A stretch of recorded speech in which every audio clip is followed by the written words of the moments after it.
It's an open seat for voters to fill on Rockwall County Commissioners Court Precinct 2, and if this is your precinct, then this is your best opportunity to hear directly from two great conservative candidates, both of whom are sure to earn your respect and admiration, but only one of them will be able to earn your vote.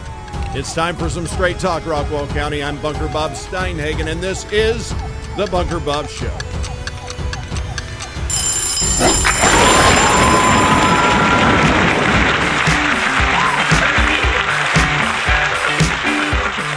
Welcome back, friends, to the fifth of 10 Republican candidate forums being held in the bunker. And if you're a citizen in the newly redrawn County Commissioners Precinct 2, then here's your opportunity to not just hear from the candidates, but get a real sense of how they will represent you and your values should they earn the honor of being your representative at County Commissioners Court. Now, I want to give each candidate the opportunity to put their best foot forward, which is why, as I have always done, the candidates received a copy of the questions before they had to decide to participate. Through the magic of video, it looks like both candidates are in studio at the same time. However, each candidate sat down with me for a one-on-one interview, which is edited together to create the illusion that they're here at the same time. This is why I will ask follow-up questions of one candidate, but not the other, and why the candidates do not respond to one another's answers. In fact, the first time either candidate will have heard the answers from their opponent will be after the show has been broadcast. Now, I never place time limits on candidates' answers. However, when they go long, and sometimes they do, we will edit it for time. Before every interview, I let candidates know that they can re-answer or restate anything they say because the purpose of today's show is for them to be the best that they can be. So, let me introduce the candidates for today's show, and I want to start with Dana Maklik. Dana is a fifth-generation product of Rockwall, Texas. Like Dana, 3 of her children have either graduated from or are currently attending school in RISD. Dana earned a BA degree from Sam Houston State University with an emphasis in marketing and a professional development degree in organizational management from Loyola Marymount University. That's easy for me to say. Golly, I got tongue-tied. A licensed realtor, Dana retired last July from Keller Williams Realty, where she focused in business development, brokerage management, and financial performance and profitability. She spent 10 years in real estate prior to joining the Rockwall Area Chamber of Commerce and Visitors Center in 2011, where as president and CEO, she supported a pro-business environment and expansion of economic development opportunities as she helped the substantial growth in membership, expanded the engagement strategies and activities, and led the chamber to a secure, solid financial position. In 2016, Dana led the chamber to receive the 5-star accreditation from the U.S. Chamber of Commerce for Operational Excellence, a distinction that just 3% of chambers nationwide achieve. Prior to her role in Rockwall, Dana spent 25 years in sales and marketing management. Throughout her career, Dana has been an active volunteer and member of the community. She is a member and served in 2020-21 as the president for the Rockwall Rotary Club and currently is on the executive committee and assistant governor for District 5810. She serves as the secretary of Star Transit. Additionally, she has served on boards and commissions including the Rockwall Branch American Cancer Society, Boys and Girls Club, and the Rockwall Area Chamber of Commerce. She is a graduate of Leadership Rockwall and an avid supporter of many local nonprofits. In all 3 of her successful campaigns for Rockwall City Council, Councilmember Maklik followed through on her pledge to pursue low taxes, advocate for smart development, and support law enforcement and first responders while driving for excellence in every aspect of city government. During those 5 years, Dana and the City Council reduced the property tax rate 5 consecutive times. The City of Rockwall has been in the top 10 lowest tax rates in the DFW Metroplex for the past 2 years, and she wants to bring that same conservative mindset to county government. Saving the best for last, she and her husband have 4 adult children, Julie, Robert, Austin, and Eric, along with daughters-in-law, Katie and Maggie, and son-in-law, Jamie. But best of all, she is learning the art of spoiling her 2 beautiful grandchildren, 6-year-old Lance and 1-year-old Frankie Joe. How fun is that? The Macalicks are members of First Baptist Church Rockwall. Dana, thanks for being here. Thank you very much, Robert and Bob. I'll call you Bob. Yeah, call me Bob. That's right. And let me introduce Jim Pruitt. A native Texan, Judge Jim Pruitt grew up in Houston, and unfortunately, he grew up in the same place I did, and we got out as soon as we could. Am I right? Gosh.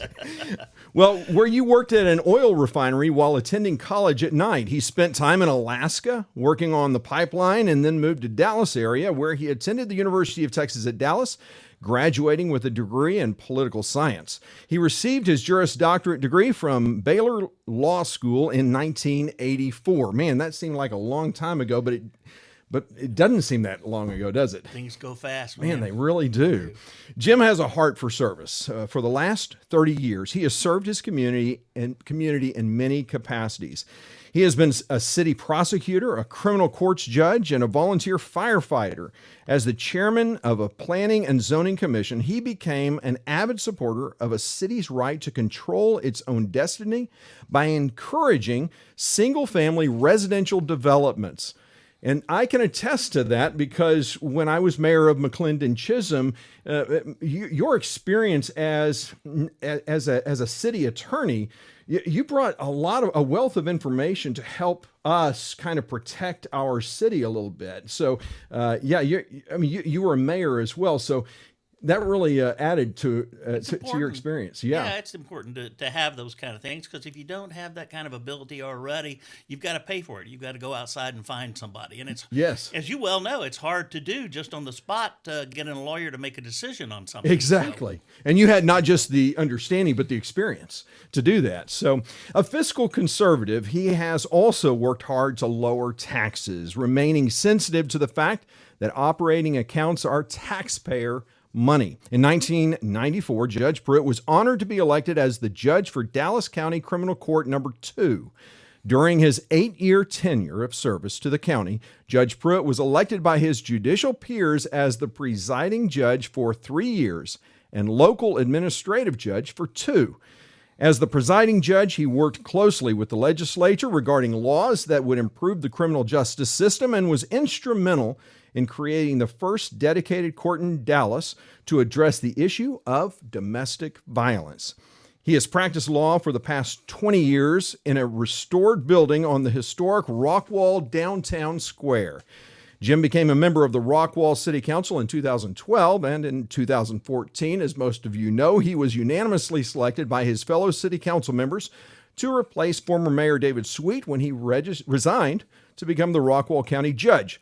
Mayor Pruitt was then elected by the community to 3 additional consecutive terms before he rolled off in May from term limits, 2021, in accordance with the city's term limit charter, as I just mentioned. But he is very honored to have served as Rockwall mayor for the last 6 years and has worked hard on transportation, economic development, quality of life, and other issues important to Rockwall County residents.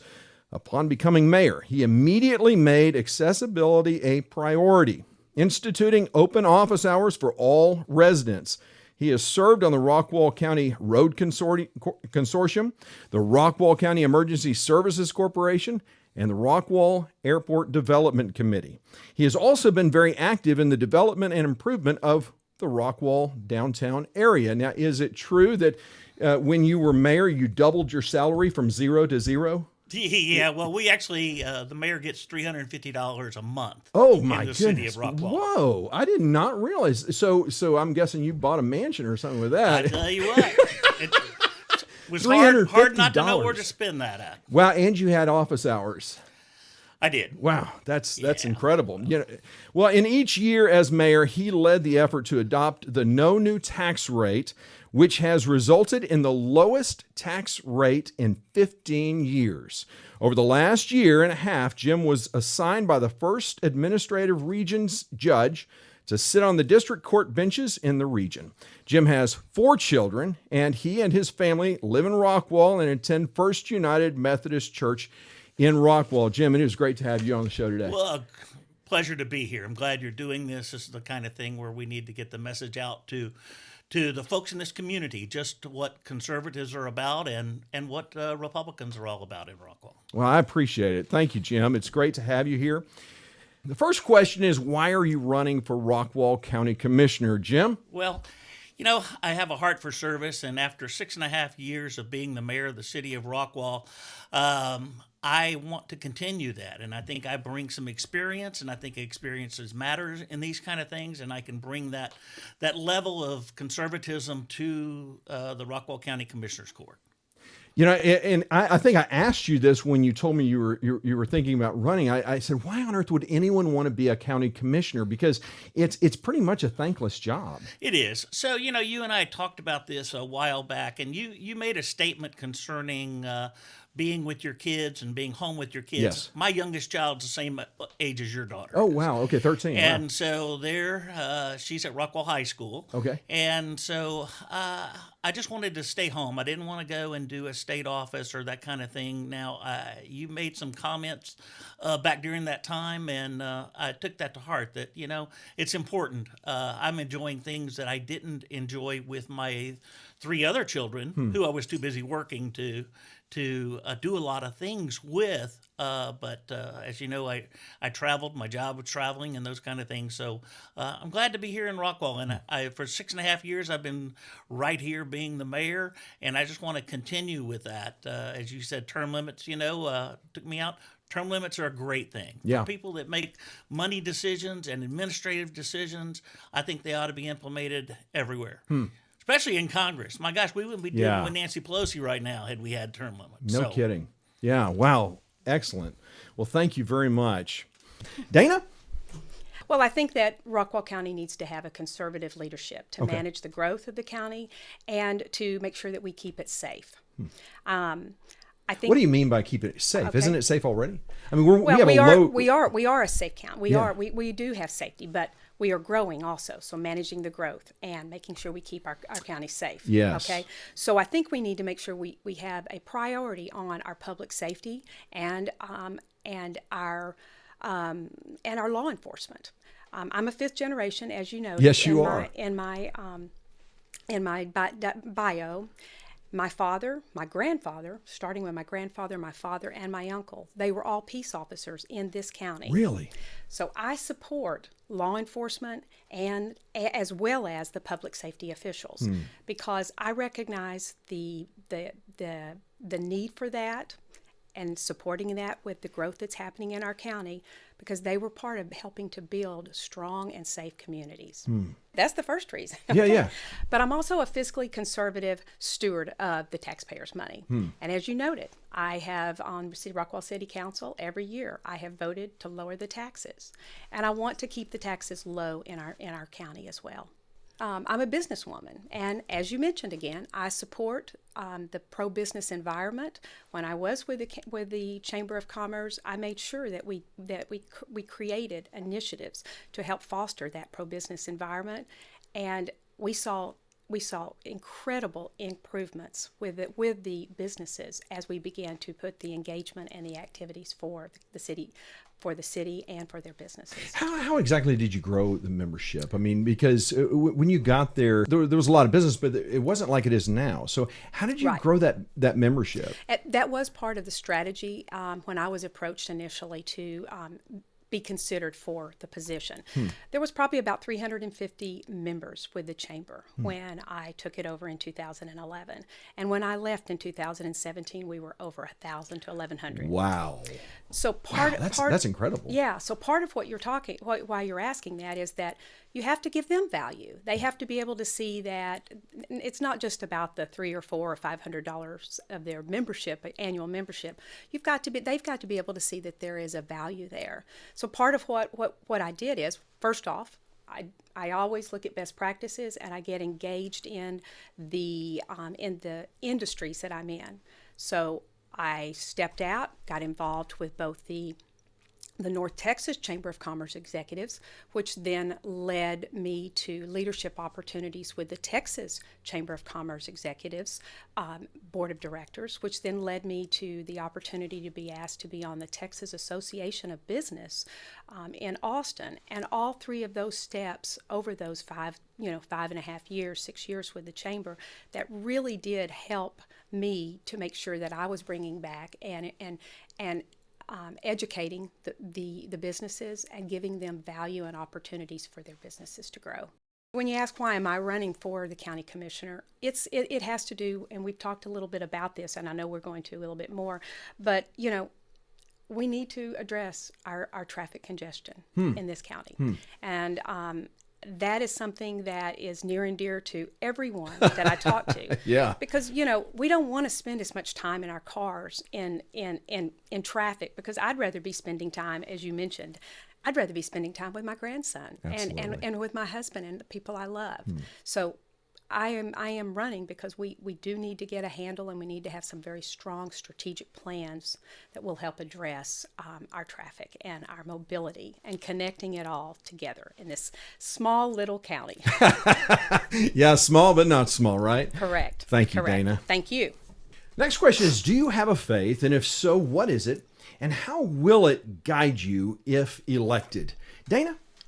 Well, yes, I do have a faith. All right. I am a follower of Jesus Christ. I have looked at God's presence and guidance in my life since I was a young girl, and I think about a scripture that's in Psalms, and it's in 32:8, and it says, "I will guide you with my eye." And as I was reflecting on this question and wanting to share this with your viewers, God already knows the arrangements of every day. He knows tomorrow just as much as he knows yesterday. And so with that, God already knows who is going to be elected and will be the next county commissioner for That's Precinct true. 2. Yeah. I agree. Yeah. But I go to him, and I have done this since a young adult, as I really began to be critically thinking about my faith. And so I go to him at every point of my life. I go to him in prayer, and I use my experience and my relationship with Jesus Christ to listen to him and to trust him. Wonderful. Thank you very much. So Jim? That's probably the easiest question that you asked me. Okay, good. Everything that I do in my life is controlled by my belief in the Lord Jesus Christ. And I'll tell you, you mentioned that I went to Baylor for law school. And one of the things that I learned as a young man, an old professor said, in your life and your decisions that you make, if you'll just put them to the smell test, you'll never get in trouble. You'll never have to worry on Judgment Day trying to explain yourself, because you can't do it then. So you make that smell test, and if something doesn't smell right of a decision that you're about to make, then by gosh, you ought to rethink it. My faith is such that I've been blessed in my life. There's absolutely no doubt about it. I can look at time after time that the Lord was leading me along where I shouldn't be here, what I mean. And I think if you just use those principles that Jesus taught us as you go along the way, you're not going to have any trouble in life. Thank you. If elected, do you see yourself as a representative or trustee of the people? Now, a representative will act in ways that he or she believes that those who elected them would want them to act, while a trustee acts in ways that they believe are in the best interest of the people, even if those who elected them oppose such actions, like shutting down businesses and places of worship during a pandemic. Jim, how would you answer that? So, I'm a representative, okay? Yeah. People, I'm only in office, or I would only be in office by the result of people that believed in me and believed that I could carry forward in representing them. Sometimes that gets at odds with you on things, as you well know. Yes. And nothing brings that home like this pandemic has over the last year and a half. I thought the tornadoes that we had right when I started out, the tornado in Rowlett, the tornadoes that we had up near Dalton Ranch, those kind of things that went on, I thought those were tough times that we got through or whatever, but nothing like what happened with this with this pandemic. And, I'd never seen something split a community that I thought was about 50-50. 50% of the people thought you were doing the right thing. 50% of the people just vilified you for it. But still, you have to say these people represented me. I have a firm conviction not to shut businesses down, and that was one of the hardest things. And I think, I made lots of videos during that time to try to tell folks what was going on. This is what's going on. This is what we're getting from the governor, who I didn't agree with a lot of the time, and made it known. But I also believe in the rule of law. And so I believe that if it's a law and it's been passed by the legislature and gone through that process, then you need to try to enforce it, okay? The problem we have with that is we were getting mandates all the time that had no legislative approval, didn't have anything behind them. It was just edicts from one person. And look, you had the county judge, and David Sweet and I worked every single day, and I don't know, people know how many hours we actually put in thinking about these things, because we disagreed on things internally, but we tried to do things the best we could to keep businesses open, because that's what was important here. To keep the events going. People needed something to do, and as you know, there's some people on the Rockwall City Council didn't believe in that. They wanted to shut everything down and wanted to keep it down, not have parades and those kind of things, but I thought that was important to have folks a place to go outside to do these kind of things, and it all turned out well for them. We didn't have big rises in numbers or those kind of things. I think people learned a lot from that is, who do we trust, who do we look at, and again, I think it goes back to personal responsibility. You do the research and then you decide how much of a risk you want to take or whatever. But this pandemic, it's here to stay, evidently. Yeah. And we're just gonna have to deal with it. Yeah. Amen. Dana, how would you answer this question? Well, I'd like to answer it from one of our founding fathers of the Constitution. Love it. Alexander Hamilton. And he said this when he was ratifying the United States Constitution. He said, "I trust that the proposed Constitution afford a genuine specimen of representative government and Republican government." So to honor our founding fathers and in the spirit of our great nation being created, I would call myself a representative.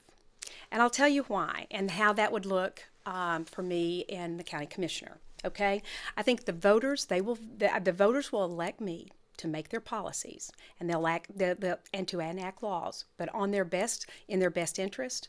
And if I'm not doing it, then the next time you have the opportunity to not be reelected. Correct? But my leadership style is one of a collaborator. I see myself that I like to look at ways that we can solve problems, and we can move forward for the benefit of everyone that's involved in this. So I think being an effective county commissioner, my skill sets from my style and my experiences, both in business and in public with the City of Council, I think that that representative style will translate very well into what the citizens of Rockwall County want and deserve in a county commissioner. Your background demonstrates that you're a collaborator. One of the criticisms of the court is that there may be collaboration, but it's mostly behind closed doors. Correct. So how are you going to change that? Well, it comes down to transparency.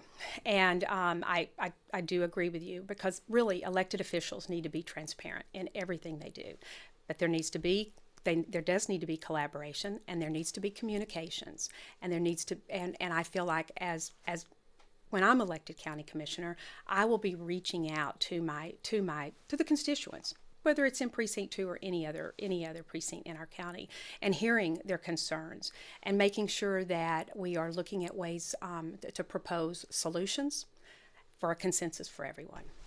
Thank you very much. Does your precinct have different needs than other parts of Rockwall County? And if so, what specific plans do you have to help your precinct? Dana? Well, Bob, this is interesting because Precinct 2 has a very unique aspect that they have no county roads. all of the roads are Wow. either, I know, I had to do some that is research on interesting, this. yeah. I had to do research on this. Some of it may be with the redistricting that happened, but all of the roads are either state or city owned. Wow. Okay, so that's an interesting. But I do think that the county commissioner's role in regards to this question that you asked is that the commissioner is responsible for being that conduit and being that elected official that is communicating both on the state level and with the city officials and obviously the citizens of the county. So my business experiences will make me well suited for that. Yeah, and it goes back to, again, the collaboration background that you have shines through again, doesn't it? Yes, it does. Yeah. Bob, there is one immediate need that is imminent for Precinct 2, but all of the Rockwall County, and that is the immediate expansion of I-30. I believe we've got to get ahead of the curve, no pun intended, but we do. I believe we have to get ahead of the curve because we need to make sure we are communicating and that we are working with all of the parties that are involved in this expansion, because it's here, it's happening. If you've driven across the bridge, if you're starting to see them doing the infrastructure, it's here. It's coming. So communications, and making sure that we are involving all of the stakeholders is a top priority. And it's one that when I'm elected, I will come into the office day one and begin to attack. So speak to that communication. How will you go about doing that? Well, I think it starts with the stakeholders, and the stakeholders can be definitely our other cities. So let's define the stakeholders of the other cities.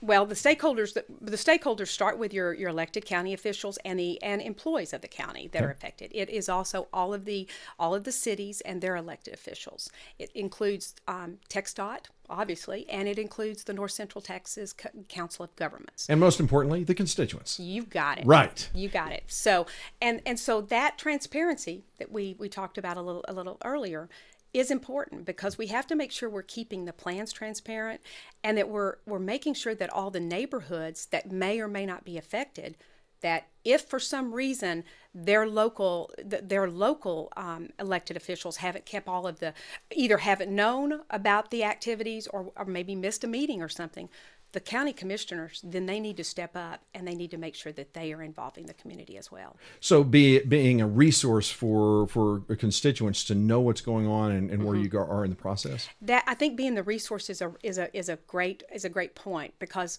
yes, you can talk, you can verbally put things out, but I think the websites and because I've been doing a lot of, as I mentioned, I'm a big believer in best practices. So I have been looking at a lot of other similar counties that are experiencing the type of growth that Rockwall County is having, and I'm looking at their county sites, their commissioner sites, and I am seeing how they are keeping their constituents informed and their communication tactics they're using. And I would be a big advocate that Rockwall needs to make some improvements in that.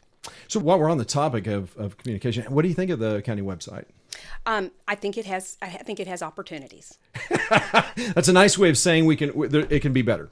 Yes, sir. Yeah. You know, in November, when the redistricting activities happened because of the census, and that's how our state constitution says it's supposed to be, I felt like that there was not a lot of information for the citizens to be aware of what was going on and how the process was working. Yeah. And again, we both know it's a smaller percentage of citizens that are engaged in that, but I can tell you that as I have knocked on doors and introduced myself to constituents of Precinct 2, many of them, when we talk about traffic, they're like, and when we talk about our county, they're like, I don't even know where I could find this kind of information. Wow. Am I Precinct 2, Dana, or where am I at now? So I knew that I would keep visiting our website to see what we needed to do to improve that. And maybe it's there, but it's just not easily found. Very good. Jim, how would you answer that? Precinct 2 is the oldest established precinct there is, okay? Oh, I didn't know It's that. almost fully developed out. So the things that are important there are roads, transportation, those kind of things. And that's where the county can do something. Look, one of the biggest things that we have coming through Precinct 2 are trucks from Wiley coming through downtown, blaring through downtown. In the last 3 months, we've seen 2 rollovers of those 18-wheelers right downtown in the city of Rockwall. And so we need to keep those efforts that I started back with TxDOT 4 or 5 years ago of changing that traffic on 205 over to John King, and then not having trucks coming through downtown and that being a no truck zone, and putting them around a road that can handle that type of traffic. So those kind of infrastructure issues, we've got roads that are in Precinct 2 that need repair, and those that aren't state highways that are going to be city roads or county roads that the county needs to work to make sure that if a project happens and we do something work on those roads, that the infrastructure under those roads are actually taken care of at the same time. And we can do that by pairing with the cities to say, look, we're going to put this road in, but we want you to come in and put in new water lines, sewer lines, because the worst thing going to happen, as you well know, is you build something and 6 months later they're tearing the darn concrete back up. And in the city of Rockwall, on all these bond projects that we had, you'll never see that, because we won't build those projects without doing the infrastructure first, which is water, sewer, and drainage, because we had houses in Rockwall that were flooding. Just because of all the building. And so when we built those roads, as we're doing those projects, they are being done with infrastructure in mind. Excellent, excellent. Thank you. I have a simple, fundamental philosophy that the role of government is to do the most good for the most people at the least cost. Where government cannot meet that standard, government should not act. What is your philosophy about the role of county government, or when would you say that government services and responsibilities are essential, and when is it superfluous or excessive? Jim? So, as mayor of the city of Rockwall, a lot of folks, as you well know, come in and want everything. Yes. They want the city to do this. They want the city to do that. We want a skate park. We want a performing arts center and those kind of things, which are absolutely great ideas. Yeah. The problem is somebody's got to pay for it. And so I would always talk to these people, and that's why I set up these hours that I spent every Monday for 6.5 years at City Hall, just to talk to people that came in. And I thought everybody would come in griping. They didn't. People came in with ideas. Now, there was a lot of gripers too, but they would come in with these different ideas. But I always preceded that with, look, we can do whatever y'all want to do if the citizens want to do it. We just have to pay for it. So you think you can go and convince all your neighbors to raise their taxes to pay for what you want. And very rarely would it pass that test on a lot of those things, okay? So even with that, county government is even more limited by the Texas Constitution, all right? It is an arm of the state. It is not its individual thing like a general law or a city that has a charter like the city of Rockwall does, where the cities can pretty much put in that charter and do whatever they want to do. The county can't do that, okay? The county is run by 4 commissioners and a county judge, and that's the way it's supposed to be. My thing is, to the county, you have to do criminal justice, okay? That includes the courts, the jail, law enforcement, okay? Which is the biggest thing that we have in the county. Secondly is roads. I think that there is a portion of the road system that the county is responsible for, and we need to do the best we can with it. And elections. We need to run elections and have the integrity of the elections. Those are pretty much the areas that I think are absolutely necessary for county government. Everything else is just fluff that somebody wants to put on.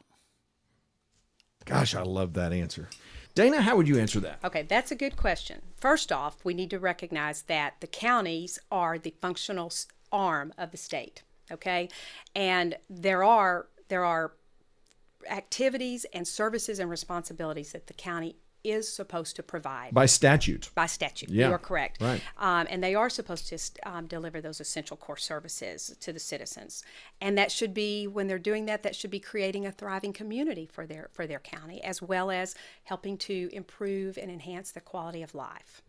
And also, I think it needs to support economic growth. That's the business side of me, and it should. But in general, have good organizational management. So I do believe in limited government. We cannot be all things to all people.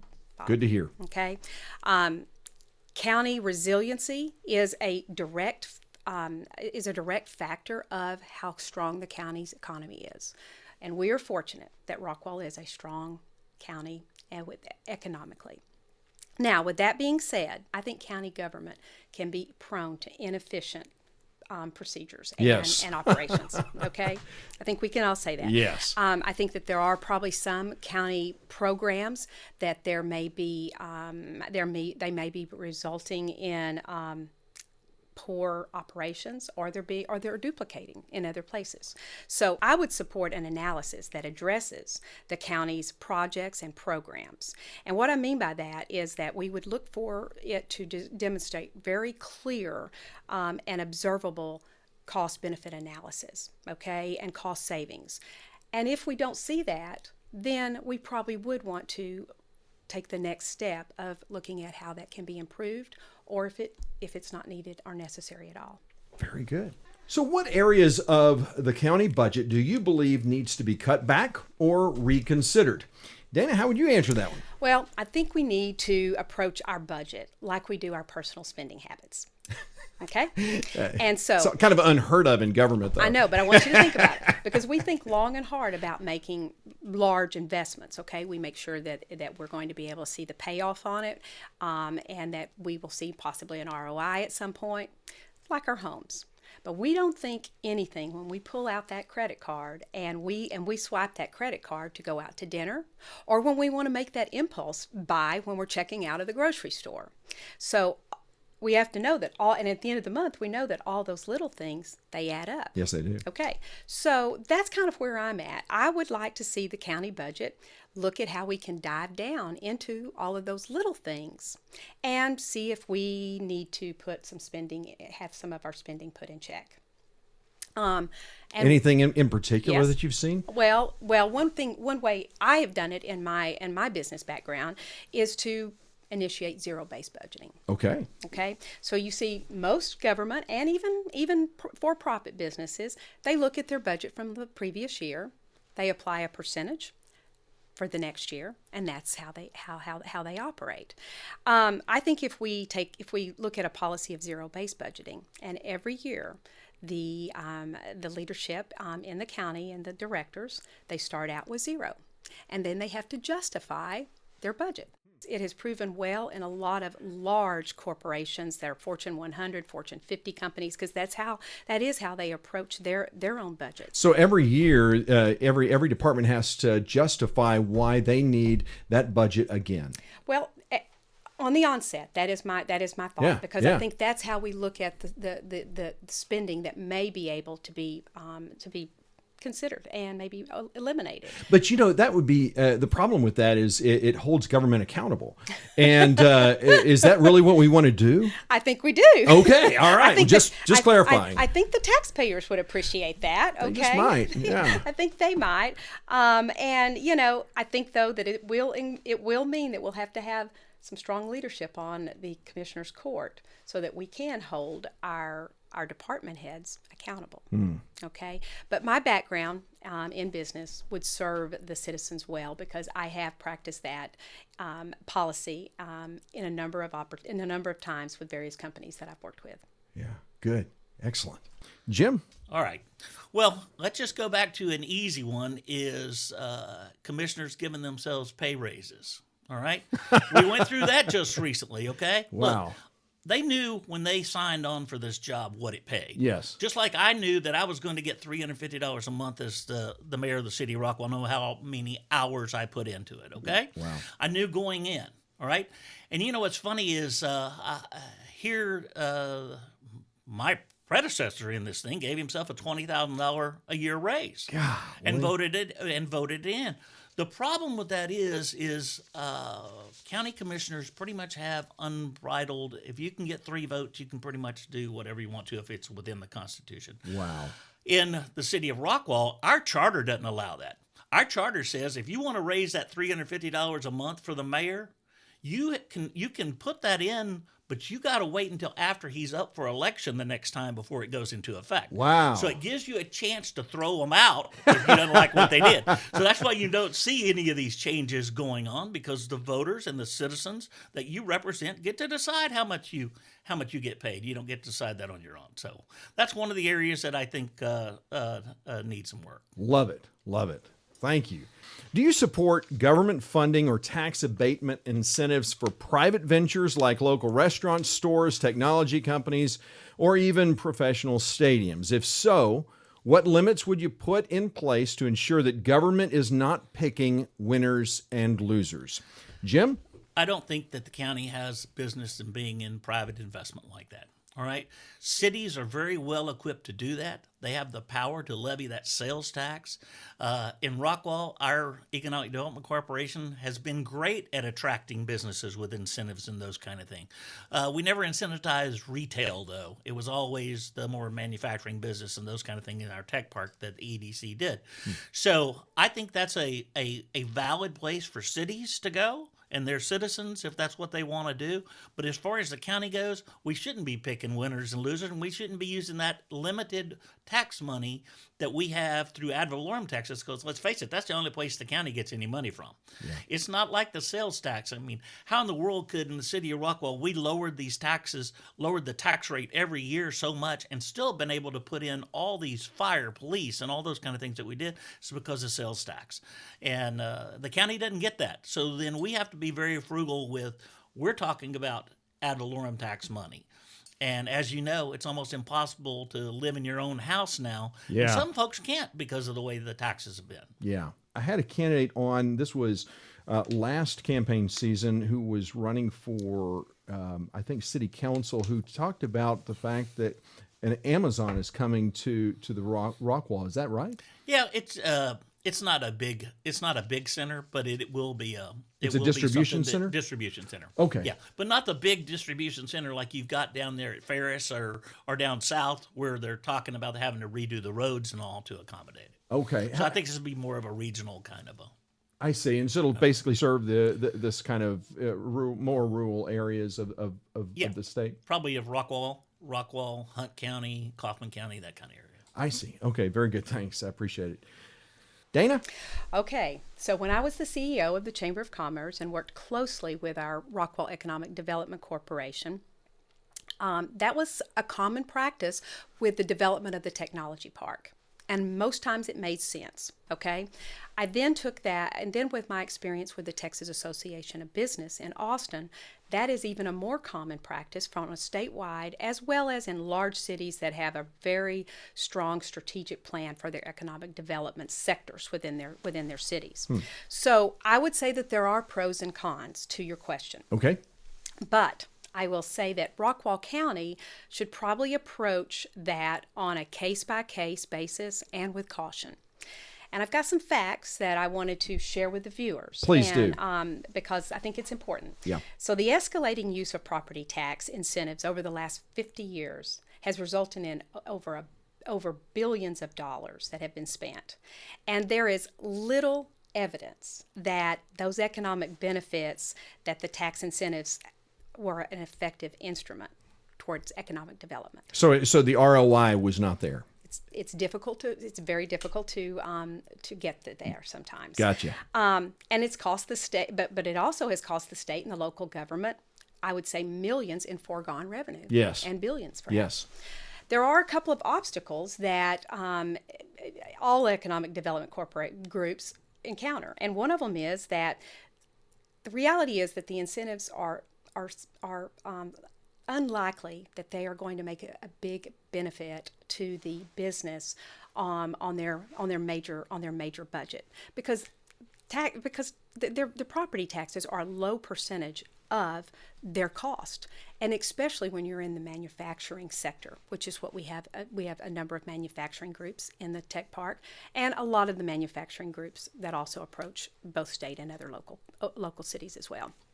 I would also say that sometimes I think the tax breaks that are given to businesses, those businesses would have selected that location anyway without the without the tax incentives. And so what that really does is, and how it results, it depletes the tax base for that city. And in general, it's just not a solid ROI, as you pointed out. Now, again, I want to say that that our Rockwall County has participated in tax incentives in the past and may do it in the future. But it does need, in my opinion, to be approached from a cautionary standpoint and on a case-by-case basis. What would have to happen for you to say yes to something? What would you need to see? Well, okay, that's a good question, because I know that there are groups that are thinking about coming to the Rockwall County area, whether it's one city or the next, and they may be bringing a very strong focus to our county from an economic development standpoint specifically, and supporting tourism. And when you have something that maybe is that specific, where you can go back and you can look at other counties and cities who have implemented and have put businesses in that support something like that, you may want to sit back and look at that and look at all the reasons, the pros and the cons, and consider that. But I don't think you should consider it only as the county. I think in something like that, that is a county-wide decision, so you should incorporate the stakeholders in the other cities and perhaps get their involvement, as well as others that have the skill set in the economic development arena as well. Very good. Very good. You know, voters approved the road bond in an election with one of the lowest voter turnouts in Rockwall history. Did voters make a good or bad decision? And had voters rejected it, would you have supported opening reserve funds to pay for it, as commissioners did to build the county courthouse after voters rejected it in 2 separate elections? Why or why not? Dana, how about you? Well, Bob, I want to clarify something for your viewers. Yes. Okay. The election in November of 2021, that when the road bond passed, yes, that had the highest turnout for a constitutional election. Okay. But now I'm not saying in Rockwall County. But Thank I'm you. not saying it was high. Yeah. In fact, it was low. Yes. And I think that's what you were getting at. It is. But we did move the needle forward in 2021 for a constitutional. But we're also looking at a much bigger population. So I'm looking at it percentage-wise. But I've been going door to door for months, and one of the things that every single person wants to talk about is traffic. Okay, so Rockwall County knows that we have a serious congestion problem and an issue.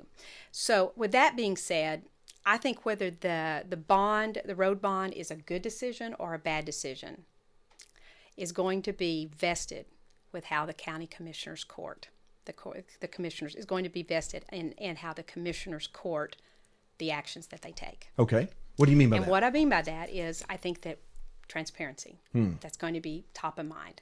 But then in addition to transparency, we need to be collaborating with all of the parties. We need to make sure that we're making cost-effective decisions when they need to be made.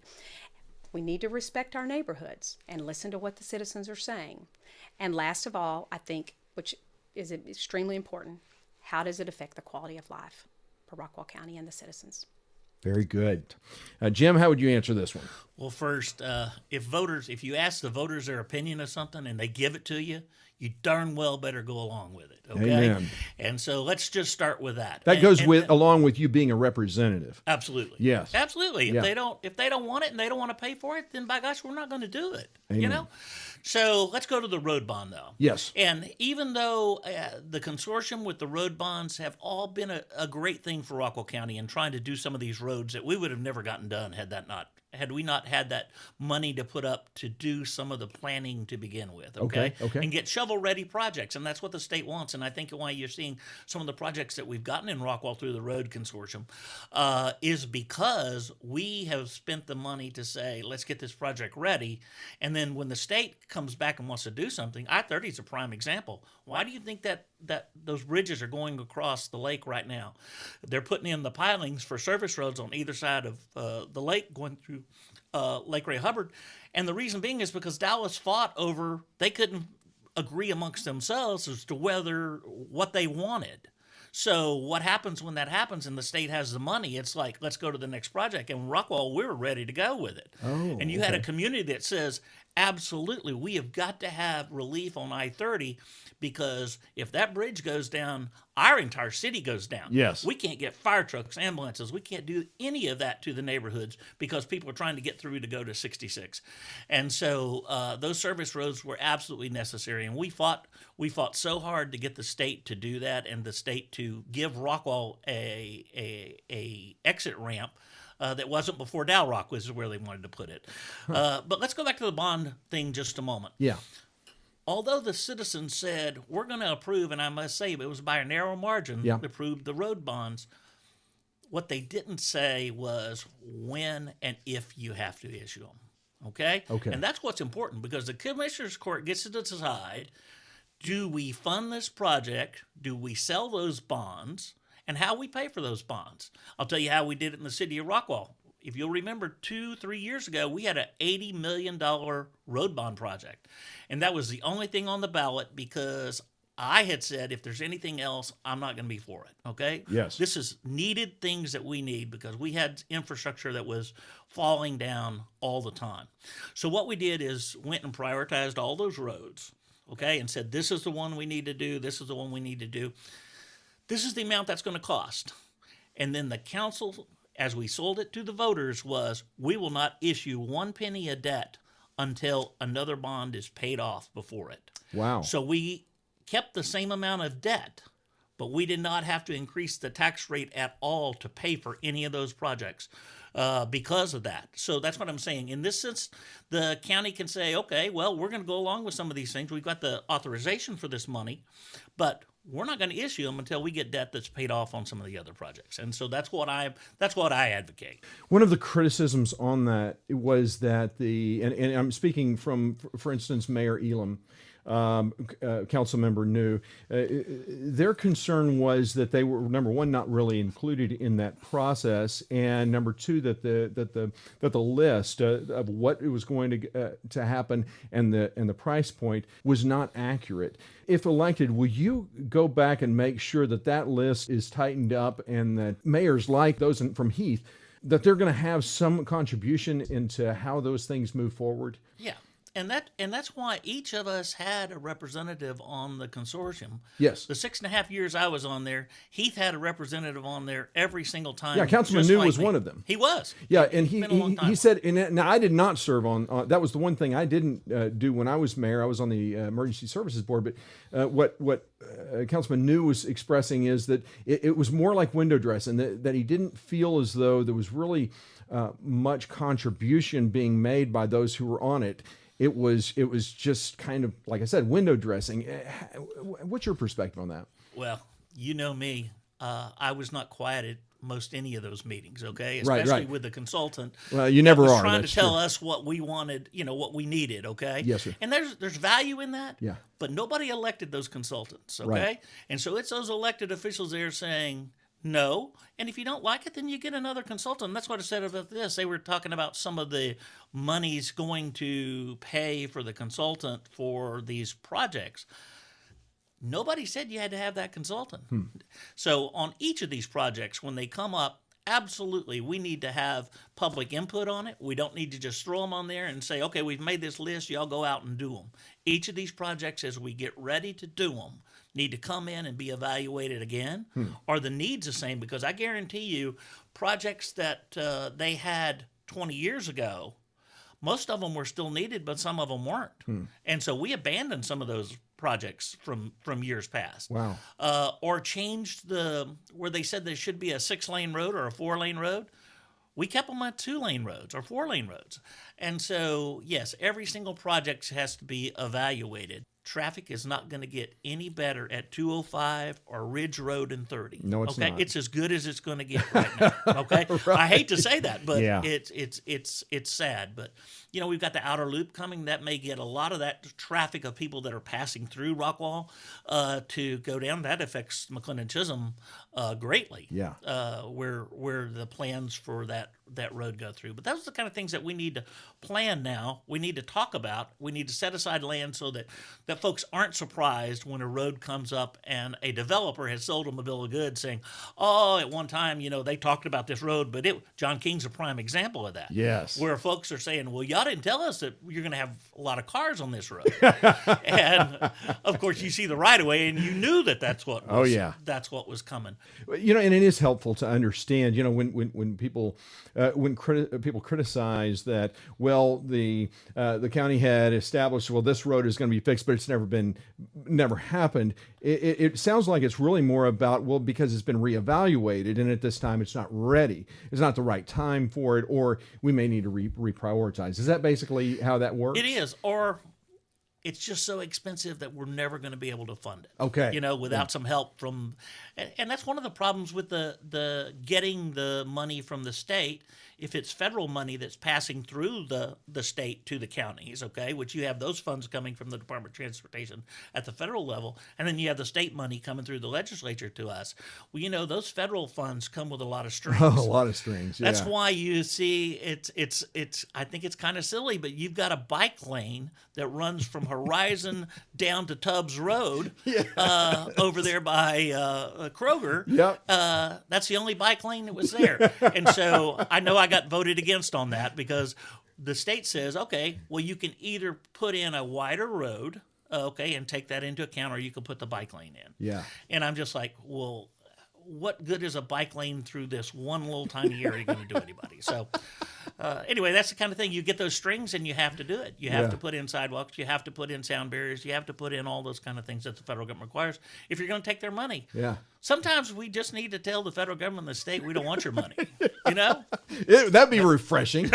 Gosh, common sense. It's not something you see in government anymore. Well, thank you. That great answer, and I appreciate the information. The next question is, what is your vision for Rockwall County? As you share your vision, include what changes, services, programs you will be advocating for if elected. Jim? So my vision of Rockwall County is to keep this a place where we can raise our families, we can live, we can work, we have jobs, we have economic development and those kind of things, but we still keep this feel of we're still a small town, okay?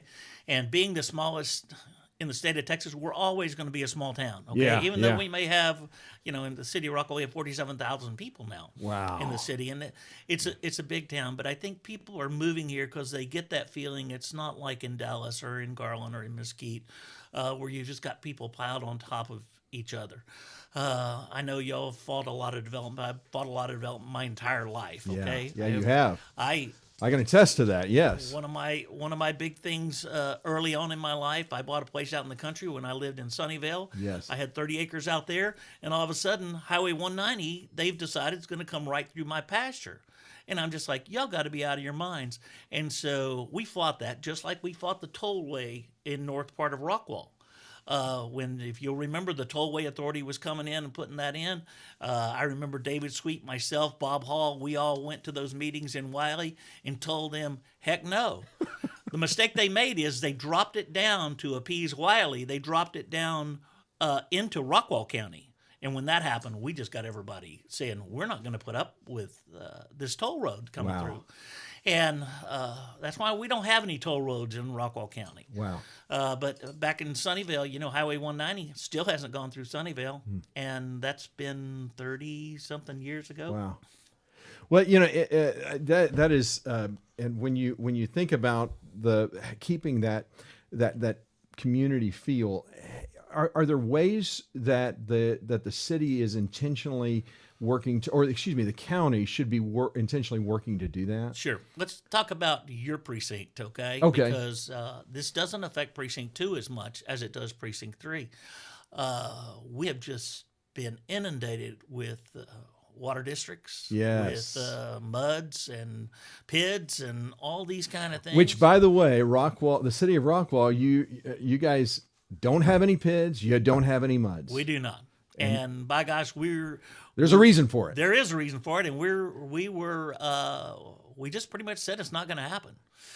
And it's kind of like the city of Rockwall is one of the few places that doesn't have liquor stores. Yeah. You know what I mean? Yeah. By gosh, we just decided we're not going to have liquor stores over here. And you can go to Rowlett, or you can go to Fate, Roy City, wherever they have them. That's fine with me, okay? But as far as the city of Rockwall, we're making a statement, We don't have to be like everybody else. Right. And with Precinct 3, and that's where I'm more concerned about the county, is dealing with Precinct 3 and all these municipal districts, because once they took the power of cities to annex, they pretty much was an open game because they didn't control the MUDs. Yes. And that's what we were advocating in Austin. What I went to Austin to advocate, if you take this power away from the cities, that's the only control we had over these developers and making them putting in development that wasn't just this 4,000 houses, which are y'all going to get down here with D.R. Horton. The new MUD, or the new MUD that McLennan Chisholm just approved, the Trilogy Development Group. Yeah. But there is ways to deal with that, okay? Okay. We dealt with that in the city of Rockwall with a trailer development that was coming in. All right, it was in a place that was in our ETJ. The citizens there didn't want it, and we helped those citizens get together, and they actually came into the city saying, we want to be part of your city, and they took in all that tract of land that included that trailer park, and it became part of the city. Yeah. Therefore, there's not a trailer park there. Yeah, yeah. And so there are ways to do that, working with the cities and working with the county. The county has development standards, and they put it off on cities now, which those have all been redone recently because of what we were seeing with that trailer park and those kind of things. But it's important for the county to set those development standards, and sometimes you have to test them, these developers, and just say, no, we're not going to do that. Okay, well, sometimes you get sued, but being a lawyer or whatever, it's never scared me getting sued when a developer says, well, you're going to do this as mayor or you're going to get sued. And I'm just like, wait, it's hard to threaten a lawyer with getting sued. That's just what they do every day. Yeah. And so we've got to stand up to these folks. If not, you're going to see high density developments down here that you've never seen before. When I was mayor, I got so much criticism for giving that 4,000 acres to the city of Rockwall. And what was funny about the whole situation was you were very reluctant with it. And you said, well, we'll take it. We'll take that part of your ETJ, but we're not actually going to put it in the city yet because we have to do some vetting of our own. Turns out you guys said, yeah, we don't want it. We're going to give it back to the ETJ. But at that time when y'all approached the city about that, that was the right thing to do because as a general law city, you couldn't do what the city did. That's right. What a city like Rockwall could. Right. Yeah. So what changed was the legislature taking that power of annexation away from the cities. Yes. Because that was the only thing that we had over these developers saying, no, if you want to do this, you're going to come into the city and you're going to build these things and you're going to have these densities. And we were never going to do that because they wanted to bring their MUDs in, and we weren't going to allow those MUDs to be in the city. Wow. But down here, that 4,000 acres, and I have to say, that's some of the prettiest land in this. And that's why you took criticism for putting it into the Rockwall. Yeah. And as you notice, the way we took that in was in like 100-foot sections. Yes. So we took that in hundreds of parcels. Yeah. And we did that so we could control what went into those places as it came in, because we were scared of the same things y'all were, except we had more power to limit development. Yeah. These places are going to develop, okay? And people need to understand that. Yes. It can't just all be a park, okay?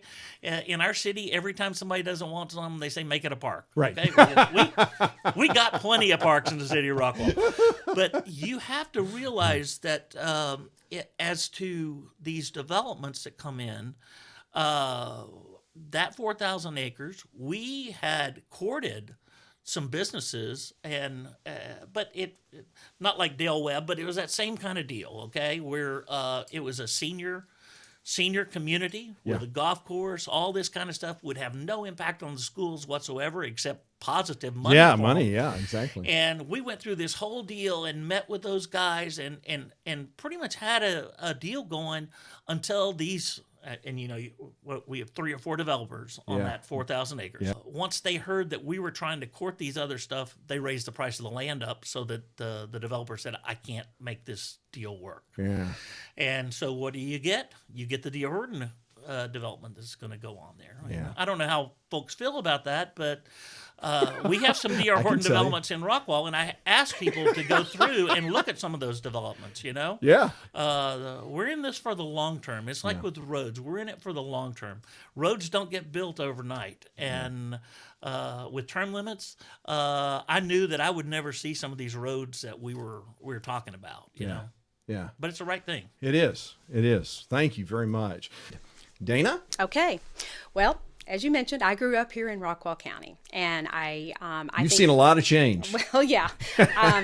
When I used to recruit for the real estate company, I would tell people, because my office was in front of the lake, I would say, I was here before that water was here. Wow. And people would laugh, and they'd think, man, she's old.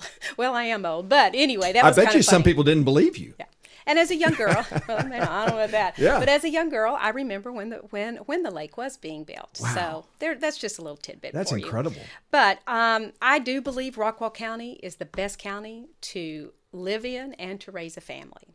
So I think that one of the biggest factors we need to focus on is the growth of our city, and making sure that we have that we're able to keep our distinct character and the quality of life we have, but that we have a very defined strategic plan.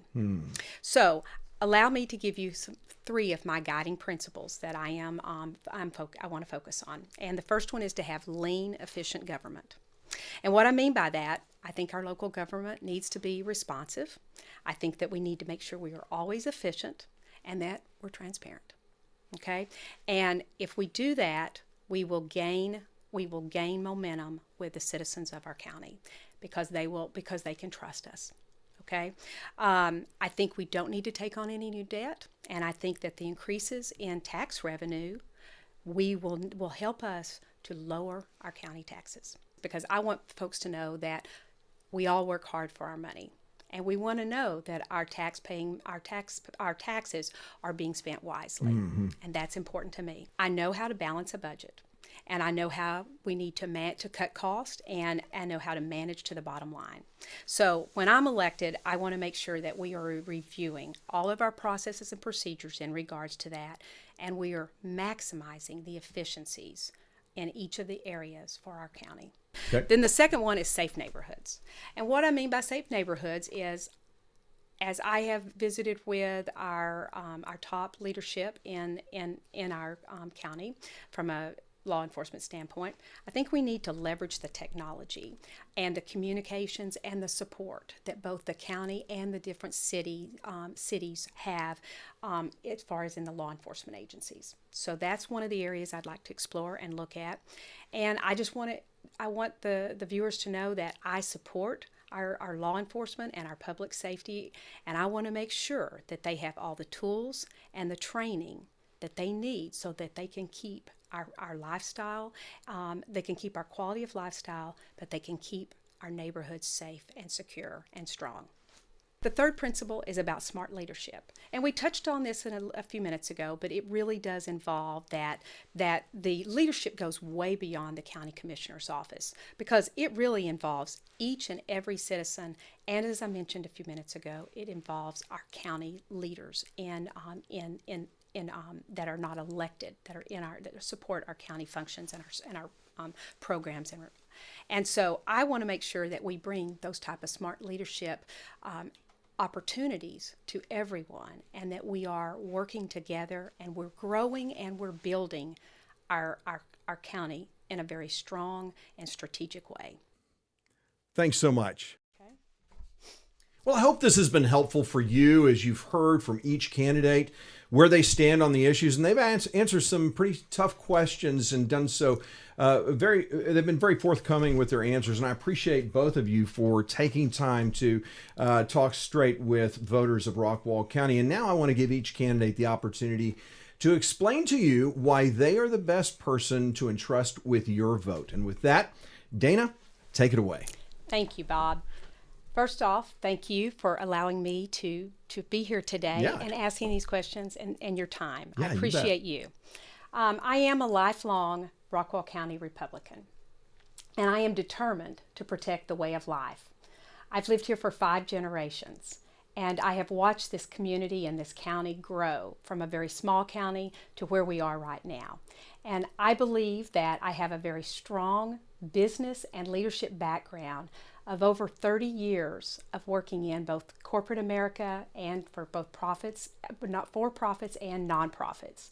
My CEO roles and my city council experiences have made me well equipped to be able to learn to cut waste and to balance budgets and to motivate and lead individuals, but from a collaborative standpoint. Rockwall County is the 6th fastest county in the nation by percentage. And I think our transportation congestion and our roadway improvements are a must, and they must take priority. And I intend to do that day one. On City Council, I have been known as a very strong fiscal conservative, and I lowered our taxes each time. I stand for law enforcement. My father and my grandfather and my uncle were all peace officers in this county, so I distinctly understand the sacrifices that our public officials make. I pledge to ensure that our law enforcement and public safety officials have all the tools and the training they need to not only perform their jobs, but to keep our communities safe and keep our families safe. I support a pro-business environment. They help build our local economy, and they are invested in our communities. I pledge as the next county commissioner that I want to be effective, and I want to communicate and diligently work to engage the Rockwall County citizens and listen to their concerns and look for collaborative ways that we can solve the issues for the consensus of all. I'm Dana Maklick. I am the conservative choice for the Rockwall County Commissioner, and I hope I can count on your vote. And thank you. Judge Pruitt, it's all Thank yours. You know, representing the city of Rockwall over the 6.5 years that I was mayor and council member before that, being mayor has probably been the best job I've ever had in my life. It's absolutely the lowest paying job I've had. But the rewards of helping folks, planning for a future of something for my kids and my grandkids was important to me. I want your vote because I think that I can bring those things that I've learned, not only through the law or being a judge and the kind of things that I've done, but being the mayor, working with city governments all around this region. I would like to bring that experience to the County Commissioners Court. And I want Republican, conservative values to be what we deal with and how we do all of our votes and things of that nature. And again, you know, I will be guided in this by the Lord Jesus Christ, and I will be representative of you, the voters. I want to thank both candidates for their willingness to talk straight with me for your benefit. If you have more questions of them or wish to know more about their campaigns, I've posted links to their websites in the description of today's show. If you found this show informative and helpful, please hit the like button or smash the rumble button. And if you haven't already, consider subscribing to this channel so that you can stay up to date on the forefront of conservative politics in and around Texas. And don't forget that early voting begins on Monday, February 14th through Friday, February 25th, and Election Day is Tuesday, March 1st. It was Thomas Jefferson who said that when the people fear the government, there is tyranny. When the government fears the people, there's liberty. We are a country of the people, by the people, and for the people, and the only way for us to keep it that way is for you to get out and vote for conservatives who will uphold and protect our liberty. So until next time, I'm Bunker Bob Steinhagen, looking forward to seeing you at the polls. Blessings.